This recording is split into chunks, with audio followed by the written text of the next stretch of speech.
RTI Live News. Ask for right.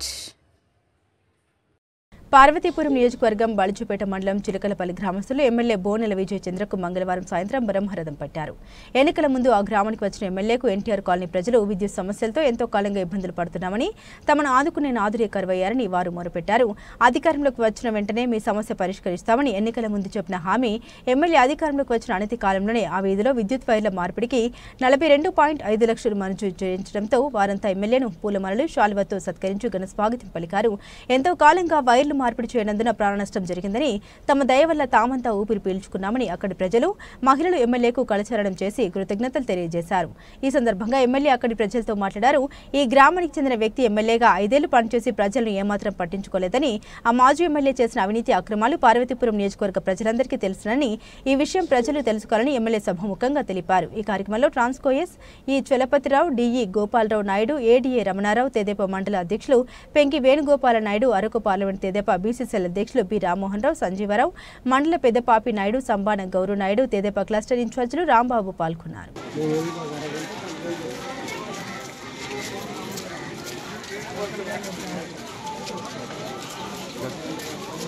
మిగతా కార్యకర్తలందరికీ పేరు పేరు నమస్కారాలు తెలియజేసుకుంటున్నాను. జై హింద్, జై తెలుగుదేశం, జై తెలుగుదేశం.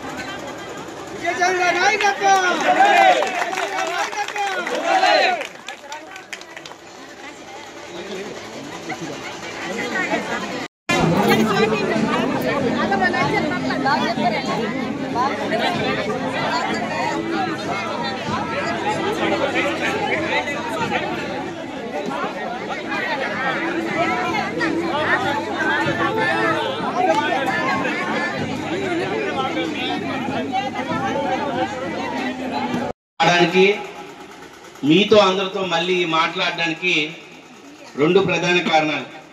ఒకటి, ఎలక్షన్ల ముందు మీ పురవీధుల్లోనే ప్రచారం చేస్తున్నప్పుడు మొట్టమొదటి ఇచ్చిన మాట ఎన్టీఆర్ కాలనీలో ఏదైతే ఉందో ఆ లైన్లు తీపిస్తానని మీ అందరి సమక్షంలో మాట ఇచ్చాను. ఈరోజు ఆ మాటని నెరవేర్చాను. నెరవేర్చడమే కాదు, కొన్ని విషయాల్లో మొన్న సోమవారం చేసుంటే మన పొన్నాడు సీని మనతో పాటు ఇక్కడ కూర్చునేవాడు. ఆ కుటుంబాన్ని చూడాలని, ఆ కుటుంబానికి ప్రభుత్వం నుంచి ఒక ఆర్థిక సాయం ఇవ్వాలని ఆలోచనతోనే వచ్చాం.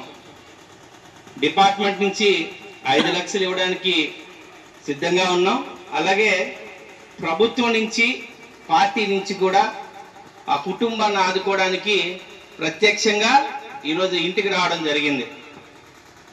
మీరందరూ గమనించాలి, ఇంతకుముందు మీకు గ్రామానికి, ఈ గ్రామాన్ని నుంచి ఒక శాసనసభ్యుడు ఉండేవాడు. మీ అందరికీ తెలిసిందే.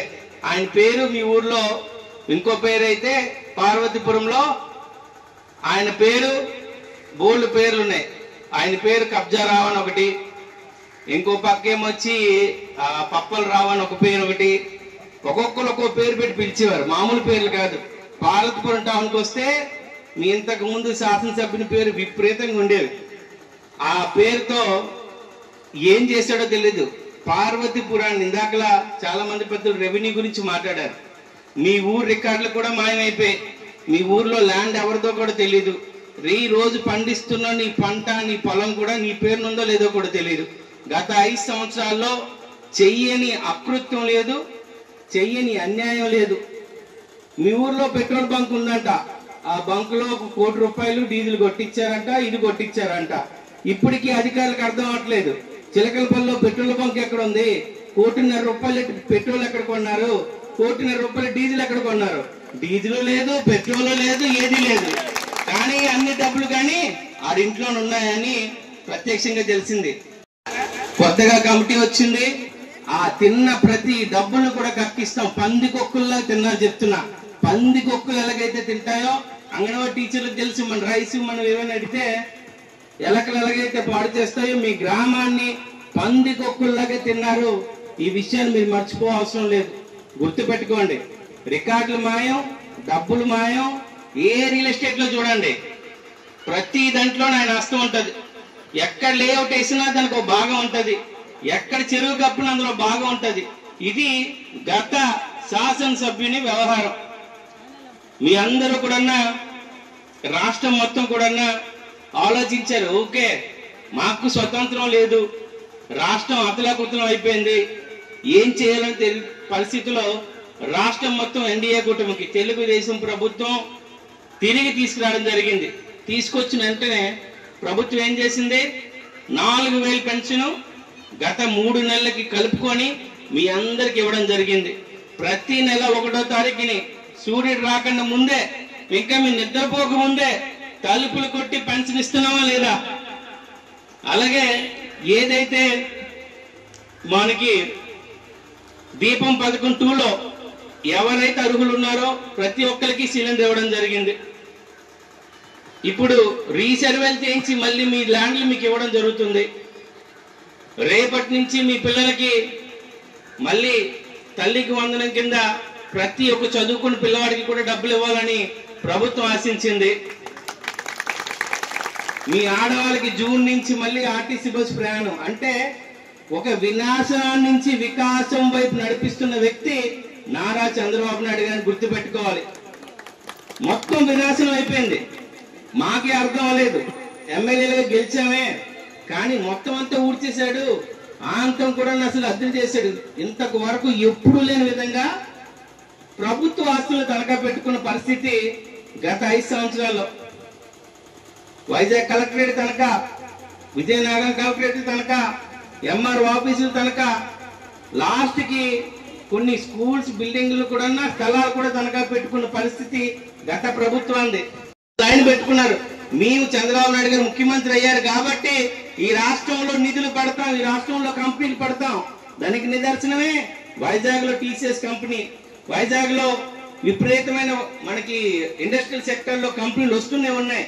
వైజాగ్ వేస్తే మన అందరికి ప్రధానమైన నగరం విశాఖపట్నమే కదా, మన అందరికి ఎవరో ఒకరు బంధువులు కూడా అక్కడే ఉంటారు. అందుకనే చెప్తున్నా, ప్రభుత్వం పరిపాలన ఎలాగుండాలంటే తెలుగుదేశం పార్టీకి ఒక నినాదం ఉంటది, ప్రజలే దేవుళ్ళు, సమాజమే దేవాలయం. మీరు మా దేవుళ్ళు, దేవుల్ని ఎంత జాగ్రత్తగా చూసుకోవాలో అంతే జాగ్రత్తగా చూస్తున్నాం. ఒక్క వైపు కానీ ఒక సెంటు కానీ భూమి కానీ ఆక్రమణ జరిగిందా? ప్రభుత్వం వచ్చిన తర్వాత ఒక్క గవర్నమెంట్ ల్యాండ్ అయినా తనఖా పెట్టామా? ఏమీ లేదు. ప్రజలు సంతోషంగా ఉన్నారు, ఇది మంచి ప్రభుత్వం తెలియజేశారు. కానీ గత 5 సంవత్సరాలు చేసిన అక్రమాలకి ఇంకా కొన్ని ఇబ్బందులు ఎదుర్కొంటున్నారు. చాలా మంది ప్రజలు రెవెన్యూ ఇబ్బందులు పడుతున్నారు. స్థలం ఈయనది, 1B ఇంకోటి పేరు ఉంటుంది. పొలం సంవత్సరాల నుంచి దున్నుకుంటున్నారు, లాస్ట్ రీసర్వేలు ఇప్పుడు పొలం మీద కాదు. వీటన్నిటికీ అందుకే రెవెన్యూ సదస్సులు పెట్టి మళ్ళీ మీ సమస్యలన్నీ తీర్చాలనుకుంటున్నాం. ఏ సమస్య అయినా సమస్య మీది, పరిష్కారం తెలుగుదేశం ప్రభుత్వాన్ని మీ అందరికీ తెలియజేస్తున్నాను. నాకు తెలిసింది ఒకటే, నా కోసం పార్టీ కోసం ఒక అడుగేస్తే మీకోసం 10 అడుగులు వేసే వ్యక్తిని నేను మీ అందరికీ తెలియజేస్తున్నాను. ఈ ఒక్క విషయమే కాదు, మీకున్న రోడ్లు, సీసీ రోడ్లు, మీకున్న ఈ బీటీ రోడ్డు కూడా నేనే దగ్గరుండి ఇప్పుడు వేపిస్తాను. ఇంకా మంచినీటి సమస్య ఉన్నాయి, మంచినీటి సమస్య కూడా ఇంతకు ముందు మంచినీటి సమస్యలు అని చెప్పి జేజే స్కీమ్ లో మీ ఊరు ఇక్కడి నుంచి వచ్చిన శాసనసభ్యుడు 150 కోట్లు స్కామ్ చేసుకుని వెళ్ళాడు. అది ఇప్పటికీ ఎట్టెళ్ళాయో తెలియదు. ఆయన దగ్గర ఉన్నాయా, జనసేన దగ్గర ఉన్నాయా, ఎవరి దగ్గర ఉన్నాయో కూడా తెలియదు. 150 కోట్లకి లెక్క పక్కా లేదు. అంటే ఆలోచించండి, ఇంతకుముందు ఆ కుటుంబం ఎలాగుండేది అంతకుముందు కుటుంబం, ఇప్పుడేమొచ్చి ఏందా దౌర్జన్యం? ఆలోచించాల్సిన అవసరం ఉంది. ఊర్లో ఇక్కడ చెప్తున్నప్పుడల్లా ఆలోచిస్తుంటుంటాను. ఎవరో మన స్కోప్ కంపెనీ వాళ్ళు ఆర్గనైజ్ చేసేవారు ఊరు కోసం టోటల్ కట్టారంట. సొమ్ము ఒకటిది సోకొకటిది అన్నట్లు ఎవరో కడితే వీళ్ళు వచ్చి రిబ్బన్ కట్ చేసుకుని వెళ్ళిపోయారంట. అంటే రూపాయి తీయలేని బ్యాచ్, ₹10 సిమెంట్ కూడా చేయలేని పని ఇప్పుడు నేను ఇల్లు కడితే వచ్చి రిబ్బన్ కట్ చేసి నేను కట్ చేసుకుని ఉన్నట్టు అనమాట. అంటే ఒక కంపెనీ, ఒక ఆర్గనైజేషన్, ఒక ఎన్జిఓ కట్టింది కూడా మేమే కట్టాము అని చెప్పి గొప్పలు చెప్పుకున్న వ్యక్తులు. అంటే ఆ కాలనీలోకి వెళ్ళినప్పుడు నాకు బాధ కలిగించింది ఏంటంటే ఆడవాళ్ళందరూ చెంబులు పట్టుకొని నించున్నారు.